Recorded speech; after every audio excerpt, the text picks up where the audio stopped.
Hello and welcome to the Warhammer Meta Chasers. My name is Paul, your host. I'm joined by Dustin Henshaw Hello, everyone. and Adam Camilleri. It's a fine day for the meta and therefore the world. It is, and this is your weekly tournament rundown show where we run down the biggest and best tournaments coming up all around the world, telling you what the meta is, predicting what it's going to be, maybe how to be it or how to beat it. We don't know what we're going to get to, but we will be running down all the list, all the exciting stuff. Might talk about some top players around the world. You never know. Well, we're doing this live, 9 p.m. Eastern time, each and every Thursday. Welcome.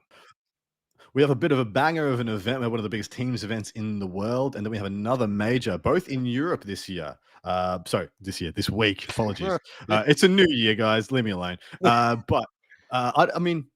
So one's in England, one's in Germany. I don't know how much, I don't know if the British are ready to be called the British Isles again and not part of mainland Europe, but they're both up there in that region and stuff and the things happening there. But anyway, it's going to be a great show. Shout out to War Games Live Joe. He is at the North Carolina ATC teams in Carthage. I did not quite pull up the stats for that one, but should be a great one. Tune in over the weekend Check to get him some out. Beautiful American coverage from the brand new meta. And we're assuming we're still a week off from seeing the slate in full action, yeah? Oh, you mean that the data slate may not be adopted by these larger tournaments just yet. Yeah, I would assume so because it's for team events, especially. It's harder to kind of corral all the cats, and I get if it's within that week, it's harder to do that. I would hope, like I think we've talked about this before, Paul. You feel the same way. We want it as close as possible. We want to play like New Hammer, but this is definitely close. We get it if a lot of these events this weekend are not adapting it, but next weekend you better all be adapting it. Well, I mean, tournament organizers assume all the risk, and they're trying to protect the experience for their players, or craft whatever thing they're trying to the vibe they're trying to run. And so we certainly extend that courtesy to them because of something that dropped on Tuesday, Wednesday. May not be ready for everyone to organize their lists, especially ones of this size. And speaking of this size, the first one we're going to cover is the International Team Tournament from Brighton on Dunsmore in Coventry. That is in England, which is an island. Yeah, it is. 465 players, 93 teams of 5. I'm not even going to try to do that math, but it's a 6-round event. Here in the team tournaments, we're going to run into maybe different faction picks, and we'll talk about that as we go down. But in almost all team tournaments, the organizers don't let you bring more than one of the same faction in each list. And it's always kind of fun for us to see how close to saturation each of these factions come for team events. What are we going to see there? So let's see. In the Imperial Super Faction, there will be 11 Sisters of Battle, 18 Custodes, 9 Cult Mechanicus, 24 Astra Militarum, 14 Grey Knights, 7 Imperial Knights, Space Marines. There's 23 Adeptus Astartes, 6 Dark Angels, 8 Space Wolves, 4 Blood Angels, and 15 Black Templar. Chaos, there's 29 Chaos Space Marines, 10 T-Suns, 14 Death Guard, 31 World Eaters, 11 Demons, and 28 Chaos Knights. And then the Xenos, there are 50 Necrons. That is over the 50% mark. So there it is, folks. Necrons are currently considered the strongest army in the game over in England. There's also 28 Orcs, 21 Tau, and 21 Votan. Hive Mind, there's 21 Tyranids, and there's still a 7G to the cult. That's better. That's a high number for I will take that for sure. Yeah. Eldari, there's 7 Drukhari. You're going to see that number go up after the next few weeks. And 46 Eldari, once again, obviously considered one of the best armies in the game over in England, which means the faction podium is Necrons breaking the 50%, the only one to break the 50% mark at 50. Eldari so close to breaking it at 46. Then World Eaters at 31, Chaos Space Marines at 29, and then Orcs and Chaos Knights in 5th with 28. What do you think of that spread for a team event? Wow, that's pretty impressive. I also want to say what's up to chat. Someone actually pointed out something here, wanting to know how far away is Coventry from London? Oh, I saw that and I've just pulled it up. So we're going to take a little derailment. While it's 40 miles. It's a bit more than that. 40, 47, 200 miles. We're gonna let Paul marinate and activate his pigeon sensors, his homing pigeon sensors, and then we're gonna come back to him. I've also pulled up the distance for our next event as well, which is from Hamburg. How do you pronounce it? Sorry, Dustin. Hamburg. In that was good. Germany to London as well, because everything is relative to London. So, but yeah, the faction breakdown here. I'm really excited to see if Eldari loses like an impressionable number that we believe it's just Eldari repopulating back into Drukhari, or if Eldari stays relatively stable and we just get more Drukhari players. Because there is I'm assuming it's going to be more Drukhari players than just those dispersed through the Eldari super faction. I believe there's going to be more. I believe there's plenty of people who play Drukhari. And I know, have you guys identified a subset of our community that play the spikies? They just play the spiky stuff. Chaos, Drukhari. Yep. Yeah. World Eaters, T-Suns, stuff like that. Is it demons? If it's spiky, they play it. So yeah, there's plenty of players who are going to be distributed back to Drukhari, I believe. But this faction podium is kind of a perfect insight into the game it sits at the moment. I love what's sitting in 5th spot right now. Chaos Knights and Orcs are both extremely potent, extremely well adaptable team lists. And so seeing them in being taken judiciously in a 5-pack is extremely par for the course. Yeah, that's actually important to bring up too, because as a 5-pack, you are very limited in terms of how many different factions you can bring. Because like it's not like an 8-man like WTC or some of the other events that are coming out here where you have 8 different factions you have to pick. So picking Chaos Knights as one of 5, that says a lot about them. Orcs as well, but I don't think Orcs is as surprising to me as the Chaos Knights. Yeah. All right, Paul. What you got? I don't want to talk about the Orcs. Like we kind of theorized them being scoring machines too, and kind of be unchecked. It adds kind of a could be a mass of bodies. You know, there's a bunch of different builds in the Orc list that I think that all kind of equate to potentially throwing a wrench in the works.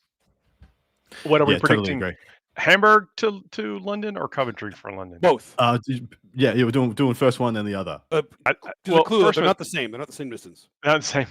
Well, I said 40 miles originally, but I think you gave me the head shake that's wrong. So I'm gonna go with what, because we did this before. This is actually what sunk us. This is actually the origin of this. Is like it's got to be right outside. You're better when it's further away, but Paul tends to get better the further away it is from London.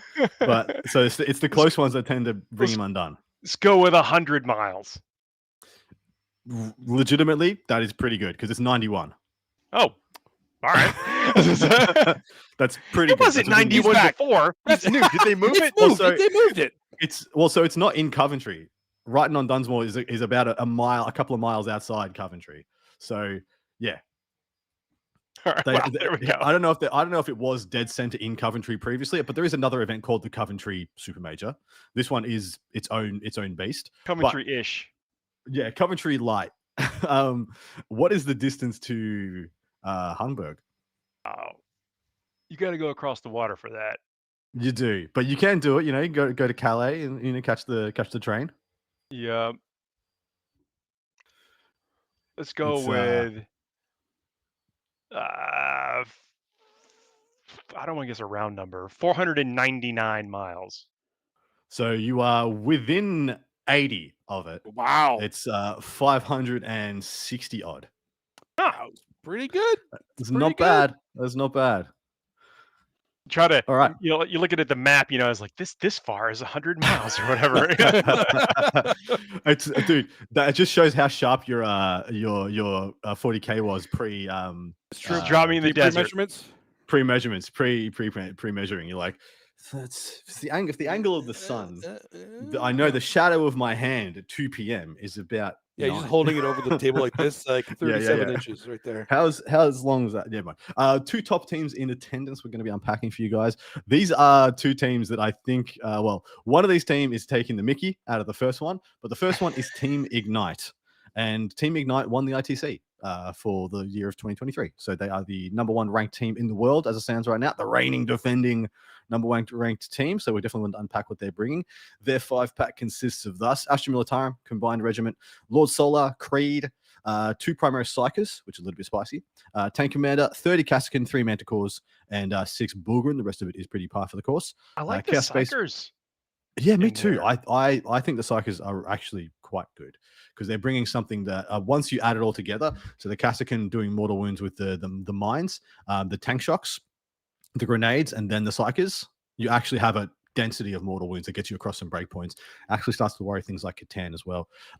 So Chaos Space Marines, Slaves to Darkness, it's just maxed Cursed Cultists. It's literally it's the Manny list. So it's 3 max unit of Cursed Cultists with their Dark Communes, 10 5/5 Chosen plus Chaos Lords and a Forge Fiend. Very what we would expect there. We got a Hypercrypt Legion Necron army, Nightbringer, Void Dragon, Stormlord, and Illuminor Caesarea. So it's Emotech. 30 Immortals, 6/1/1 Destroyers, and a Monolith. So double Catan, 30 Immortals, and a Monolith with a max unit of Destroyers as well, which we don't see that often, but in teams, I think you can make it a bit of a predator for some matchups, especially Power Armor matchups really don't love it. We have a Death Guard Plague Company, 3 Biologists Putrefiers, 2 Blightspawn, 5/5, then 10/10 Plague Marines with 3 Rhinos to go with them, and then it's what you'd expect: 3 Plague West Crawlers and 3 Brigands with some Nurglings, which is the Liam VSL list from WCW, so from World Championships. And then lastly, we have Eldari Battle Host. I wrote out this one. This is the entire list. I wrote it out, and for the reason I wrote it out is because this is the first list that I had essentially from the weekend that I think was future proofed. For all intents and purposes, this list doesn't go up any points and is what I expect to see from Eldari lists moving forward. It's got an Autarch Wayleaper, Fugan, and Javrain, a Troop Master, 10 Storm Guardians, a Wave Serpent, a Falcon, 5 Fire Dragons, 2x5 Shadow Spectres, 2x2 Skyweavers, 2x5 Swooping Hawks, a unit of 5 and unit of 10 Troop, and then 3 units of 5 Warp Spiders. It is just MSU value nonsense. Like bobbing and weaving through the data slate. Yes. You're never going to get a big score on this list. This list is always going to be able to find ways to get points against you, no matter what army you are. And then when it wants to kill something, it can bring 3, 4, 5 units, with stratagem support, with fate dice support, and still kill things relatively well. I think that list is one of the exciting ones from the entire event. I'm really keen to see how it goes. What do you make of the 5-pack though, boys? I think it's pretty good, pretty standard. Like, there's not much more you could improve here. You have CSM, you have Eldar, you have Necrons, you have the 3 best armies in the game right now. And then Death Guard and Astra Militarum are perfect in teams, just perfect. I see it as like maybe 2 proven list and then a couple of like meta breaker type list in this. I mean, like definitely that we could have seen the Unga Bunga 18 Wraiths instead of the Hypercrypt Monolith style, which probably is more reliable in teams, but has less ability to get big wins when it has to, I guess. Like when the chips are down, that list is either really good or it's really bad. But if you pair very well, it is just ridiculous. But you're absolutely right, Paul. The Chaos Space Marines and the Eldar are just performers, just always going to be good. The Death Guard in this one is a little bit interesting because them and the Astra Militarum kind of do similar things. Yep. Oh, you mean like pump out mortals is like for the Putrefiers and correct. They're pumping out mortals and they have indirect levers to pull. Triple Manticore, and then 3 PBCs and 3 Brigands. So they both have like indirect batteries in the backfield, and then a bunch of like mortal wound burst or spike damage when they need it, in addition to just being well-rounded in general. Like they both have decent amounts of shooting, or conventional shooting, decent amounts of combat in the Bulgarian verse. Plague Marines are actually relatively good in combat. So I really like how those are kind of same but different, and they're both very reliable in and of themselves as well. So I think this is a very good 5-pack. I like how you mentioned being able to like threaten Catan, and that also works on things like the Incarn. Like any of those for sure things, or a Knight. You could burn it down if you needed to for that final bit of damage. But yeah, that Eldari list, I like some things in there. I'm not 100% sure if they're the right way to go. Sometimes, like I think that a Farseer and like just 10 Guardians needs to come back. I can't remember what the Storm Guardians do if they give you a fate dice like the regular Guardians do. It's not a fate die. I can't remember what they do. But it's not embarrassing. Like it's a really good choice if I remember it. And I do expect to see some more Harlequins coming back into the Eldari. For sure. Metagame for sure now. All right, but jumping into our second 5-pack. So that team was called Ignite, and this team is called Extinguish. There's a very clear bit of tension here, so I'm hoping these guys face up at some point. It does sound intentional. So, that first team has, David Gaylord, some of the best players in Team Ignite. This team has like Inez Wilson, Manny Chima. So the second team is absolutely like headhunting, but they are juggernauts themselves. We got Black Templars, Ironstorm Spearhead. Hang on, let me. This is a point to point out before we jump to this next one. I apologize for jumping in. The Storm Guardians make objectives sticky. That's what I. There sticky you go. objective. Nice. Okay. Yeah. And so that's going to be the kind of the issue for the new Eldar armies. All the stuff they're bringing is just like toughness 3, no save nonsense. With one. So making stuff sticky is actually really key. Because you don't want to have to in the chat too. Yeah. You don't want to have to stand on the objectives and think you're going to hold them because no, that's ridiculous. Who does that anymore? Yeah, who does that? I mean, geez. What are we playing with? Wraith Knights? So we go Black Templars, Ironstorm, 2 techies, 4x5 Crusaders, 3 Gladiator Reapers, 3. And I think we can all guess what they're here for. They're here for their Cursed Cultists matchup. 2 Gladiator Lancers, a Predator Destructor, a single Whirlwind, a couple of Rhinos, 2x3 Eliminators in an Impulsor. Now, that last one I find really interesting. The 2x3 Eliminators in the Impulsor, that's a little bit of as soon as I saw the Inceptors and the Scouts getting nerfed, points going up, I looked at that again because that's something I thought of in Index Hammer, because you move the Impulsor, you get out, then you disembark the Eliminators, then you move the Eliminators again. So they just go to the other side of the table and get you a bunch of points. Oh, that can be so powerful. Yeah, I think it's a nice little plug-in now. Necrons, Canoptic Court, Caesaris, 3 Plasmancers, 3 Technomancers, 2x3 Canoptic Anachthrites, 2 Doomstalkers, and then the 18 Wraiths, and then it's still got 10-5-5 Immortals. Really good list there. Chaos Space Marines up next, Slaves to Darkness, Max to Cursed Cultists, 3 units of 5 Chosen with Chaos Lords in Rhinos, and 2 Forge Fiends. So very conventional, what we'd expect, especially in teams. Chaos Knights is next. This is also pretty conventional. It's got a single Stalker, 6 Brigands, 5 Carnivores, 3 Nurglings, a Changeling, and the Blue Scribes. Notably, most of the Chaos Knights lists are unchanged. Most of the Chaos Knight portions of the Chaos Knight lists are unchanged. A lot of them are just going to lose a little bit of their allies and just be exactly the same. Changeling and Blue Scribes will not be there. No, it's exactly right. It's just going to be more Nurglings or. But the bigger Knight points went down, and I mean that's something to see if it convinces people to take more of them. I already wanted to take a Rampager and or a Knight Lancer, and now I think I will be trying them both. 100%, I'll be trying them both and seeing how they hold up. And then lastly, we have probably the most cookie cutter Eldari teams list. It's got the Bang Bros, that being the Avatar of Cain and the Yinkan. So both the avatars, 3 Night Spinners, 2x5 Swooping Hawks, 10 Wraith Guard. Very conventional. Are support characters in there also? Did you abbreviate that? I did. Okay, so the characters are with the Wraith Guard and stuff. Yeah.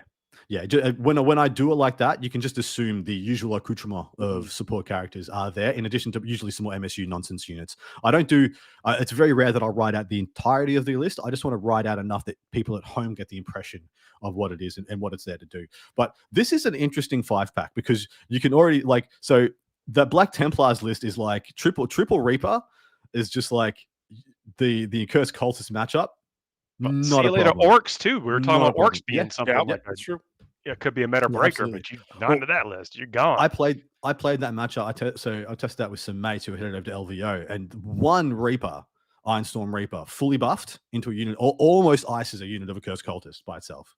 With the exploding 5s to hit, devastating wounds, all the extra shots. Of course, has to get into rapid fire range, but it can really do incredible amounts of damage. So having in your experience, now let's talk about that for just 1 second. I know that we're going into theory and we're thinking about this, but I remember you talking about that and saying that maybe there wasn't enough stratagem support for to lead you to taking multiples, but yet here we see 3.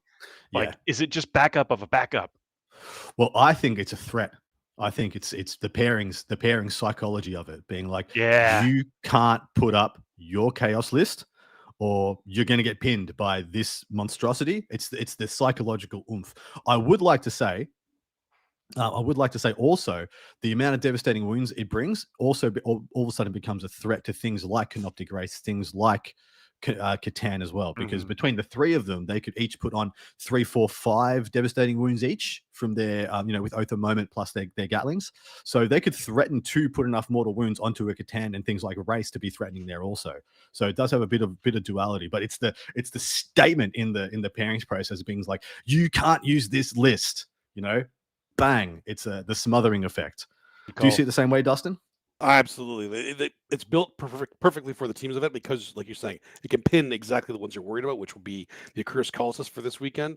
Orcs could be another one. We saw them there in heavy representation, so maybe they're ready for the meta up here too. So, and Eldar, it's actually good against too. They might not have swarms, but they have very good profiles to shoot multiple units and start clearing out the Eldar scoring units, which is the way they win games. Yeah, So- absolutely.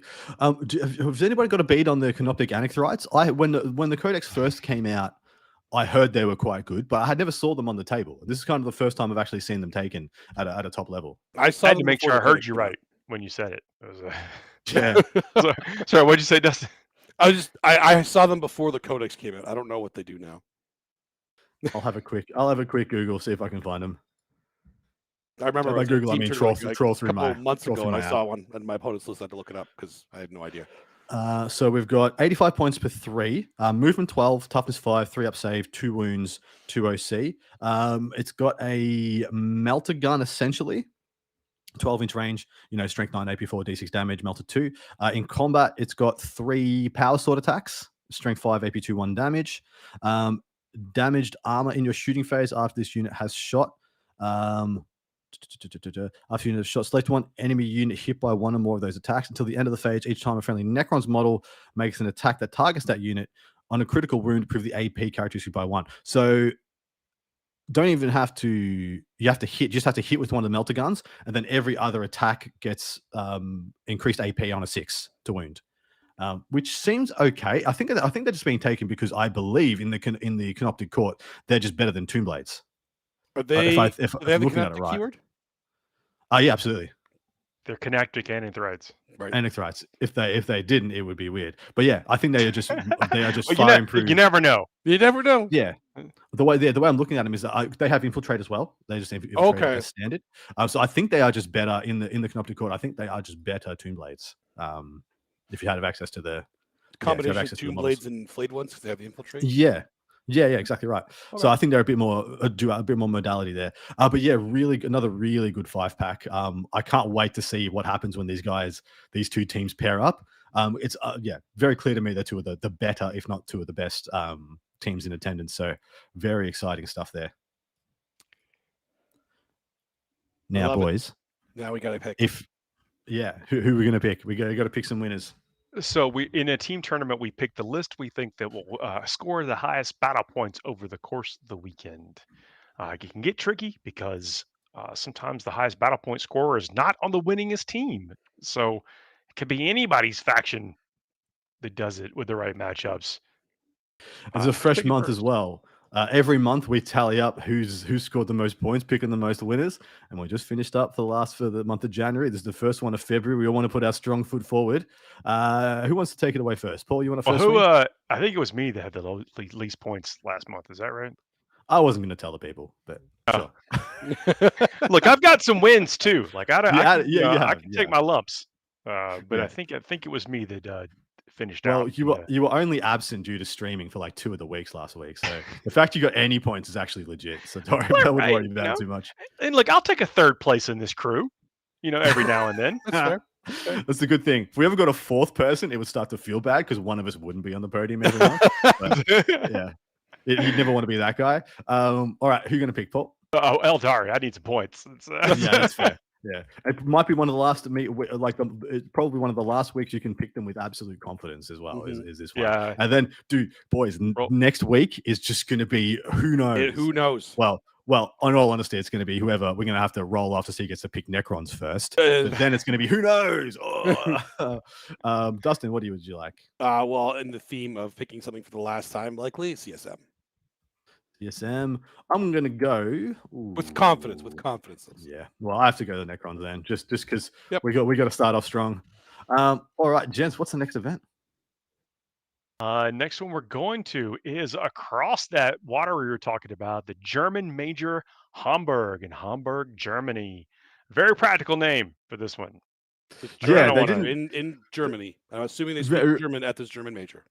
Do you remember like last week's Quebec Montreal event that Dustin went to? It had like 19 syllables, it had hyphens, and Germany's like, it's a major tournament in Germany and the name of the town. Done here. Moving Very on. Let's get to practical. playing 40k. Yeah. You know exactly where you're going and what you're doing here. Okay. Yeah. We should name it. We should come up We with should some name it. names, Just some alternate name. No, I certainly would not want it. They've got a thing going. I don't want to distract anybody from this cool event, especially if it's an annual one. But maybe we'll try to work in some puns along the way here. We'll see if we could do that. But it's 137 players, 5-round event. What are we going to see there? For the Imperial Superfaction, there are going to be 5 Sisters of Battle, 4 Custodes, 6 Astra Militarum, 5 Grey Knights, and 1 Imperial Knight. Space Marines, there's 11 Adeptus Astartes, 2 Dark Angels, 3 Space Wolves, 2 Blood Angels, and 5 Black Templar. It's a lot of Chaos. beef. That's a lot of beef. Chaos, there's 8 Chaos Space Marines, 2 T-Suns, 12 Death Guards, speaking of beef. Where you get ground down to nothing. 6 leaders, 6 Demons, and 5 Chaos Knights. Xenos, there's 10 Necrons, 7 Orcs, 7 Tau, and 5 Votan. Hive Mind, there's 10 Tyranids and 2 Gene Stealer Cults. And Eldari, there is 11 Eldari to round it all off, which means the faction podium is Death Guard in first place with 12. Then a very close second with Astartes and Eldari with 11. And then Tyranids and Necrons in third with 10. For the most part, that podium looks exactly like it should be, although Death Guard and Tyranids kind of stuck on there. So when Paul saw the notes, he had a very poignant thing to say. Oh, it's super European with this Death Guard. We have seen this Death Guard just be a real popular faction in that area of the world. And look, faction experts being what it is, but certainly a kind of like a play style, it seems. But Death Guard have been doing pretty well. I mean, like definitely in that circle of top 10s. Oh, for sure. Around the world. They are a threat, and they're an undeniable threat. And they have the tools now with essentially like 50% more army rule added on there. They can just kind of do it. They can just get the job done. And post-balanced data slate, I don't expect that to change too much, because whilst they did take a little bit of a hit in this, they can't like just pop out and throw infinite freaking grenades, as many times as they got biologist putrefiers. All the stuff that was kind of really, really hurting them. Like they didn't love the Chaos Space matchup. They didn't love the Eldar matchup. They're a slow army that versus triple Night Spinner just essentially didn't move. So now those things are reduced. I think Death Guard will be on the rise, and this is possibly a trend that we're seeing. We talk about the little wave cresting before the change. People return to the faction. This could definitely be such a case. So they tied of flesh. Yeah. Marrow. So I did grab 2 lists for our viewing pleasure. Another one was a Black Templar's Ironstorm Spearhead, similar to the one we unpacked previously. Definitely different in modality and what it's doing. But this is from Adrian Wilruth, who is a WTC player for Team Germany. He has got 2 Tech Marines, one with Adept of the Omnissiah and one with Master of Machine War. 6 units of 5 Crusaders, so maxed out there. 3 Rhinos, and again 3 Gladiator Reapers. This is the kind of reason I pulled it out. It's like, yes, are we seeing a European trend here? But then it gets wild, because he's got 5 Predator chassis, 2 Predator Annihilators, 3 Predator Destructors, and then 2 Scout Squads. And I got to say, I'm with kind of the changes to Whirlwinds and Redemptive Dreadnoughts. There's a lot more points that you want to try and see what you can get for with your in your Ironstorm now, because you don't want to take the I didn't personally love Redemptors How many points are a Predator? Like 130. Well, they're pretty it's a little bit more expensive than I thought it was, but I still seemed like a bargain.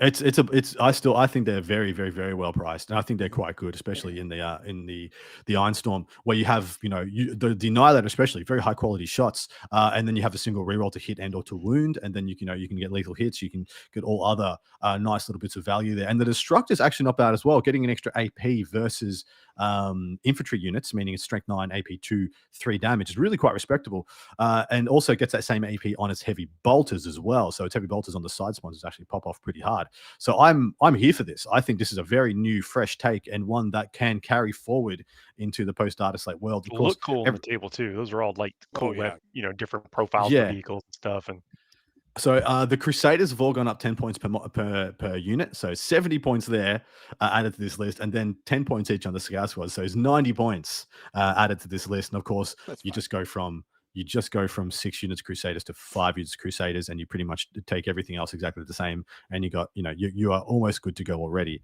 I think you got to find another 15 points somewhere, but shouldn't be too hard. But yeah, this list is something that you can definitely take forward with you. And in addition, I think every one of these vehicles has a freaking multi-melder on it. Yeah. Because it's very like Templars, mobile. baby. You can get moving. Yeah, this list, I think this list is very good, played by a very good player. I looked at all the, like, a lot of the top players in attendance, and a lot of them are taking very conventional stuff. There was a kind of spicy double Devastator Centurion Vanguard list. There was a couple of Space Marines lists, a couple of very conventional Eldari lists, and I ended up going with this one just because I was like, 5 Predators, we need to tell people about that. It's definitely definitely a future option. Next one is, of course, I went and looked over a lot of the Death Guard list. In fact, I looked over every Death Guard list, and I'd say I'm gonna this gentleman's name's Leo Henkel or Henkel, and he's got pretty much like the Death Guard list. Excuse me for a second. Like the archetypal list that has a lot of the components you'll see across the chain for the Death Guard players, the package. Yeah, so this is the Liam VSL list, and I wanted to point this out because I think this deserves a little bit more unpacking. It's got the 3 Biologist Putrefiers, the 2 Flower Blightspawn, 2x10 and then 2x5 Plague Marines, 3 Rhinos to carry the whole package, 3 Plagueburst Crawlers, 2x3 Nurglings, and the 3 War Dog Brigands. Mm-hmm. Now, this list did not go untouched. You can no longer take 3 War Dog Brigands, I believe, in your allied component. Because the 500 points becomes a different thing. The Nurglings also. You can still take Nurglings, by the way. The question was on Nurglings battle line, and the answer on that is yes. Yeah, exactly right. The Nurgling component is totally fine. It's now 510 points to take the 3 Brigands. The only thing that's gone up here, actually, I don't think points-wise, I think Plague Marines have gone up a couple of points. And then, of course, you no longer really want to take the 3 Biologist Putrefiers. So it could very well be that one of these Brigands turns into a Carnivore or another small dog chassis, war dog chassis. And then, possibly a Nurgling squad gets changed out for something else. But, gentlemen, there's almost half, if not actually, I'd actually say more, closer to 2/3 of the Death Guard players at this event are taking some version of this list, some version of War Dogs, Demons, and Death Guard conglomerated. And there are, I think, 3 or 4 exact copies of this one. I just picked this one out because it's the one I came across first. Look, the weaknesses are kind of shored up. They have some long range kind of sit back and hang on objectives and shoot across the board while everything else kind of trundles forward for a turn and a half before it really gets mixed up into things. You got the Nurglings to help do some screening and stuff. I mean, you've hedged out some of the weaknesses with this list, and you're tough. I mean, and sometimes just being on the objectives with enough bodies is good enough. It's true. Dustin, what do you see when you look at this list, and why is this just sees like the bee's knees to play Death Guard players? Because it has everything you need there. You have the mortal wound output, you have the durability, you have out of line of sight shooting for some reason. You even have really strong long range shooting. Like it's what you Death Guard need, because they, like you said earlier, they are slow. But in 3 Rhinos, those Plague Marines will have no trouble getting across the table where they need to go, sit on an objective, score points. You don't even need to kill things from range, even though you can, because they have to come close to you to take you off objectives, which is not easy to do as Death Guard. And if you come really close to this army, it will thrash you. Absolutely right. I'm just having a quick look at the Foul Blightspawn. So whilst this unit is leading a unit, they get fights first. So essentially, it's bringing that to the table. And of course, they have the Strength 7 neg 2 damage anti-infantry 2+, ignores cover flamer. So they are an Overwatch threat. Should you try and charge them, they do become quite good there. There is some. I always look at this list and I worry that if I was to play this, I'd always be worried if my opponent was able to have an army with good killing ability and then just bring it down and assassinate. Because I'm bringing 5 characters that all kind of have to be mixing it in the middle for me to score the mid-board points. That's what the Plague Marines are doing. And they all have associated characters with them. And then, 3 Rhinos, 3 PBCs, 3 War Dog Brigands. There's a lot of bring it down points for the taking if you were able to, really get the crunch on this list. Is that just not a thing because everything's like relatively high durability and damage output? Oh, if they go big game hunter against this, the Plague Burst Crawlers just sit in the back and you don't kill them. They're still getting value. Exactly right.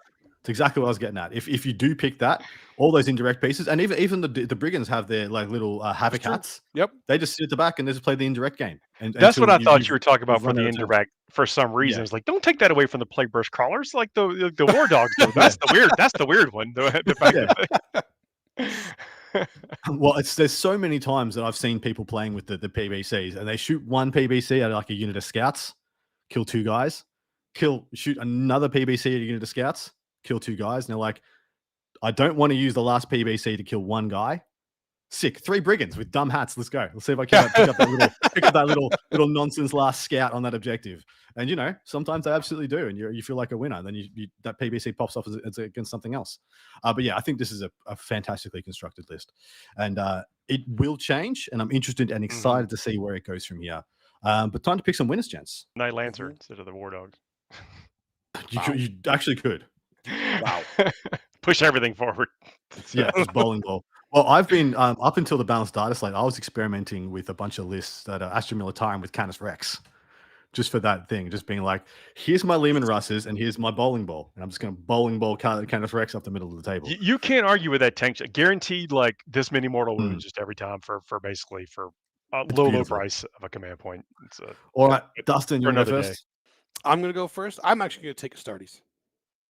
Dustin going. There are good Astartes numbers here. Very good Astartes numbers here. I think that's a fine pick. Paul, what would you like? I will go with Chaos Space Marines. Chaos Space Marines.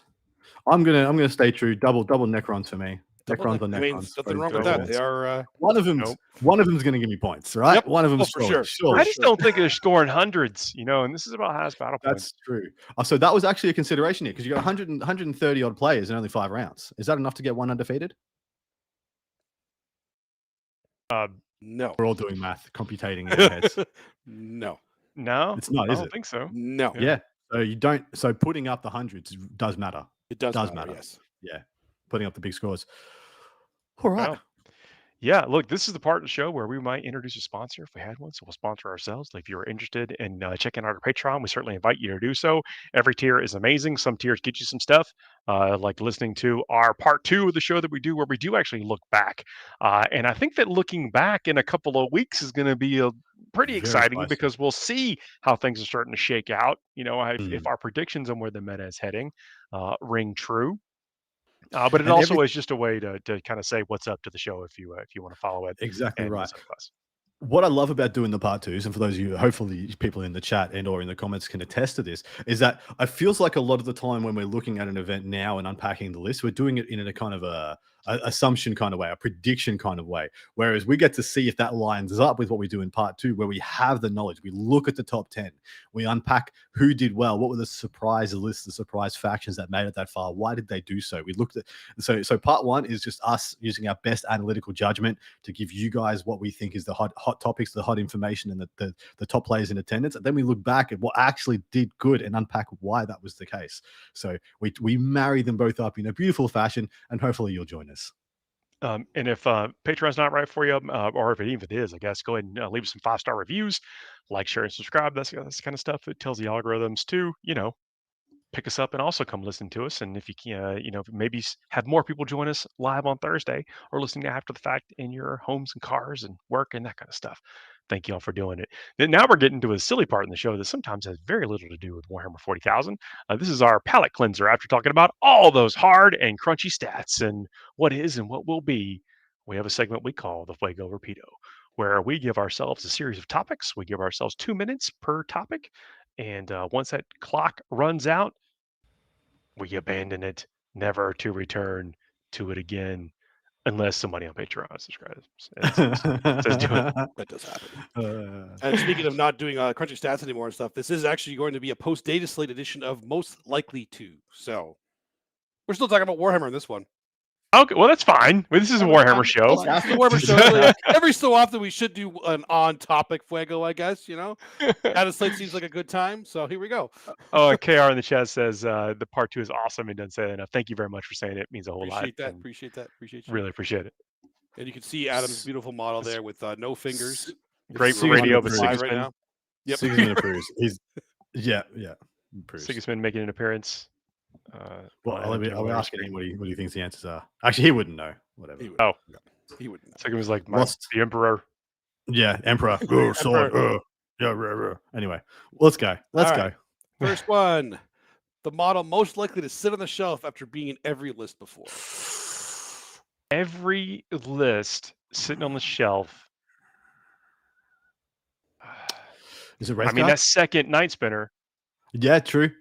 Definitely the third one. There's still going to be night spinners on the table, though. I think. Yeah, but I think you're packing one. I think we're going right to the Eldar because Wraithguard was what Adam was thinking right away too. Oh, Wraithguard, it's still there. I mean, you didn't do enough to Wraithguard. I shouldn't say you did. You did enough to Wraithguard. Wraithguard are very potent. They're still very good. They're finally more expensive than Aberrants. Woo! It happened. It finally happened. I'm trying to think of a big one that absolutely undeniably copped it. Cursed Cultists could definitely Cursed Cultists losing the OC and going up in points. I don't think that killed them. They copped the trifecta. I got one. Blue Scribes. Yeah. Oh, that's fair. I mean, only in T-Sun's list, I believe. In T-Sun's list, we might still see them because they don't mind. They could only take them with like horrors and then stuff. But and I don't hate like a 1 unit of pink horrors in T-Sun's because it unlike a couple of their other units, it gets to an objective and kind of just being a nuisance there for like 3 turns because it's just annoying to kill. Shalaxi. Yeah, very expensive now. Man, Demon's a bloodbath. Oh, yes. Hey, they got some really good points reductions, man. The little ones are looking all right. The little demons. Like Bloodletters are looking pretty good. Bloodletters looking pretty good, actually. Yeah. Geez. What is one that's definitely hitting the shelf? It's definitely hitting the shelf. That's what I'm kind of thinking of, too. Because I can't think of one that got killed so badly that it's just gone. I mean... Yinkan? I reckon Yinkan. Really, though? I still feel like it's... Too much of a disruptor. It's still good, but I think people would just see it as a feel bad and enough of a feel bad to just drop her. And I think the components that made it better are also fewer now. So. Because Whirlwinds, Whirlwinds, I agree with that one actually. Whirlwinds, because it was the Night Spinners plus the Yinkan that was the activator. 3 Night Spinners kill something. Yinkan smashes your best unit, and then maybe if you're a god, she popped back away to your lines as well. So maybe Yinkan's out. That's true. Okay. The next Avatar Kane. Avatar Kane. Take the Avatar Kane. The model most likely to get dusted off and added to lists that you never saw before. Never saw before. Bloodletters. Yeah. Oh, they did seem to like. There's been a lot of chat about them. That's for Blood sure. Crushers. Yeah, that's a good one. Demons back on the table. Demons actually did across the board got really nice reductions that make playing the demon army as a demon army. Rendmaster, that was the other one. Yeah, the Rendmaster. You could almost just say the demon army. The demon army, in general. Just demons. The ones that weren't previously used in allies are now going to be on the table. That is a good call. I'm trying to think of one definitive. I mean, it probably is a testament to how not crazy not destructive or over the top this balance was, that we can't think of anyone and we can't agree on one. Like that is 100% off or 100% on the table. I think that's good. That's one right there. Tim the Sorcerer nailed it. Incubi. Yeah. That's the one. Incubi. They were absolutely nowhere, nothing. Never heard of him, and now legit. They got better themselves, and they can finally be joined by an Archon like they should be because they're the freaking bodyguards of the Archon. I don't know why they couldn't do more. But I mean, in your head canon, the Archon's like, "I hired you to protect me, but you stay right there. I don't trust you guys at all." Minimum safe distance. Everybody here wants to be the next Archon, and that's not happening on my watch. When we go into battle, I want none of these blades next to me.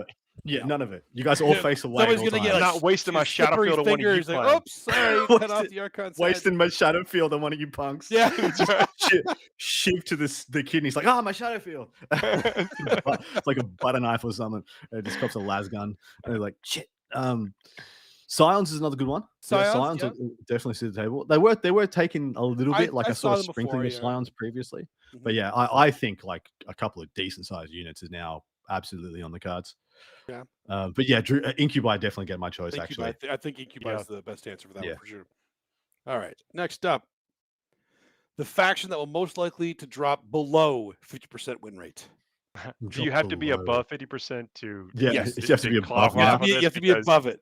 Because the next question is going to be who's going to be going down to up.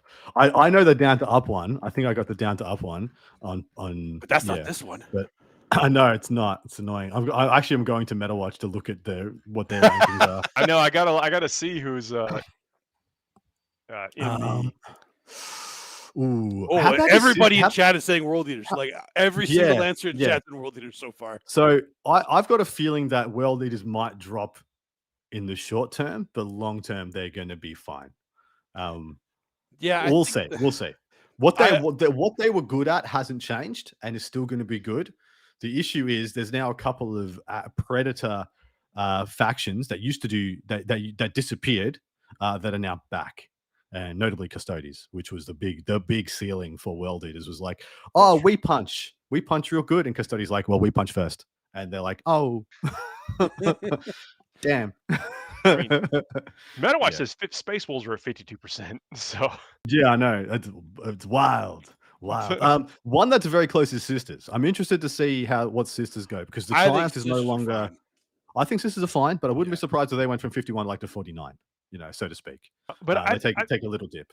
Sororitas, I think have actually been fine for a long time. It's just like Yeah. it seems you seem to need like the right set of circumstances for them to shine. And the circumstances are building the right list, being the right player, and then being in the right moment, Able to meeting the choose moment, I his guess. game with I'm Marvel just going to say it. Chaos Space Marines. That's kind of what I reckon was they're gonna thinking, just because Mm. a lot of the really Well- top players are probably going to abandon them because there's better options now, and the people that are going to stick with them are going to struggle for the first little while to kind of figure out. Yeah, the new I play. agree, 100%. I think like the gap. So the issue I think with how Chaos Space Marines got dealt with is that it was like everything in the top list and top lists took a pretty fair whack. Yep. Oh, but yeah. then nothing they didn't step anything else up. And so I feel like there's a decent gap between what their best stuff was and what the next layer was, which is what they're going to go to. They're going to go to the next layer down, which is like, Possessed, Legionaries, Havocs, I don't know, stuff like that. Go back to Terminators and Abaddon. And so that stuff is going to be good, but I think they'll go. I think they'll dip below. That's my call. Okay. I would agree with that. Next up, Yep. the faction most likely to rise above 50% win rate, other than Drukhari. I already said Custodes. I'm sticking with that. Custodes. That was actually my pick too, and I know there's some chat now happening about Custodes, like what happened when the Custodes are on the rise, and now, but I think we're going to see them bubble back up. Yeah, I think so. Really, it's like really wild to me that all their stuff that they were already taking got cheaper.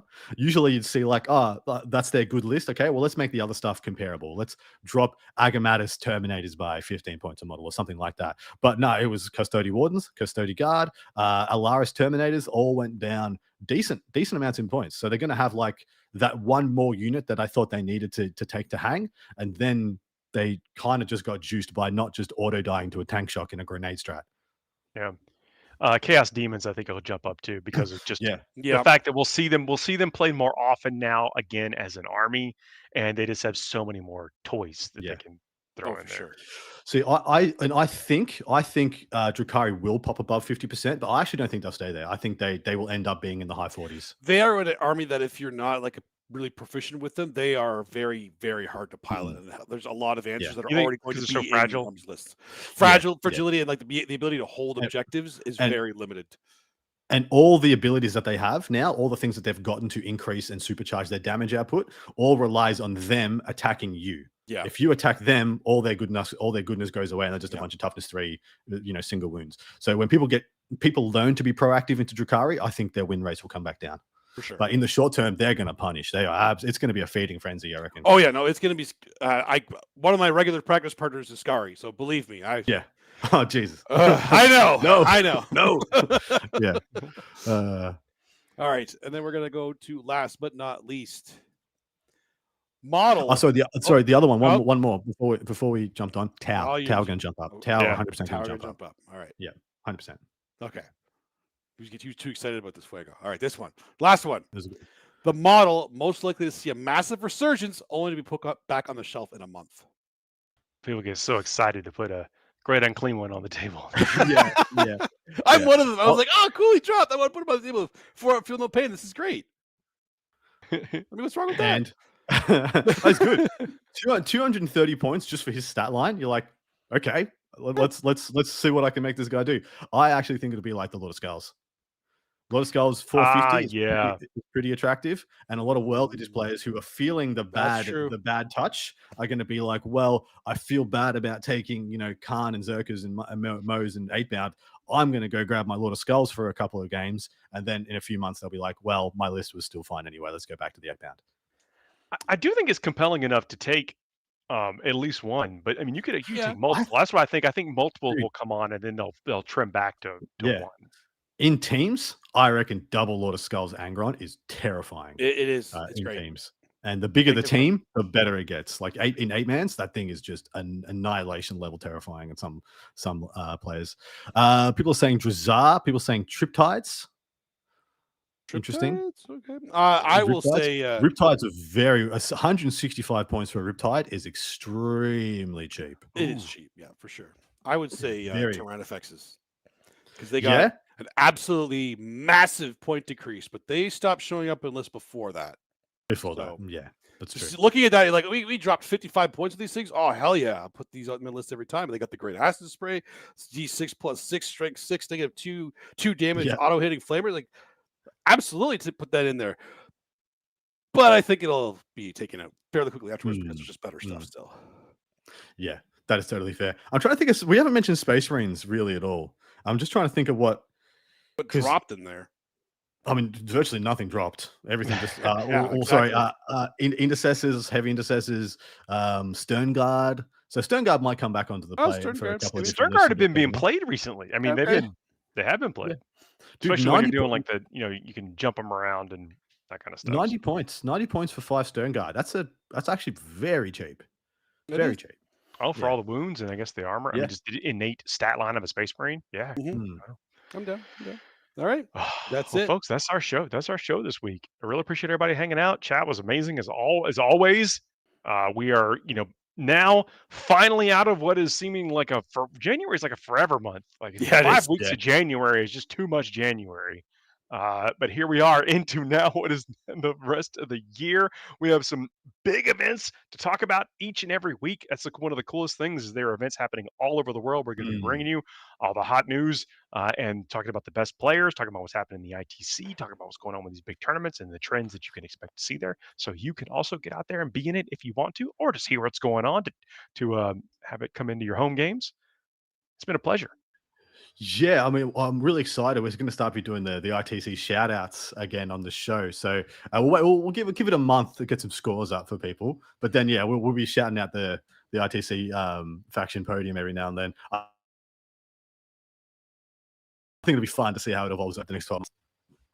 Yeah, absolutely. I agree. I'm excited for that. This is a great time for Warhammer because we have so many events coming up and we're going to be able to cover all of this stuff and hope you guys will all be joining us for every single week as we continue to do this. Have a good night, everybody. See you next time.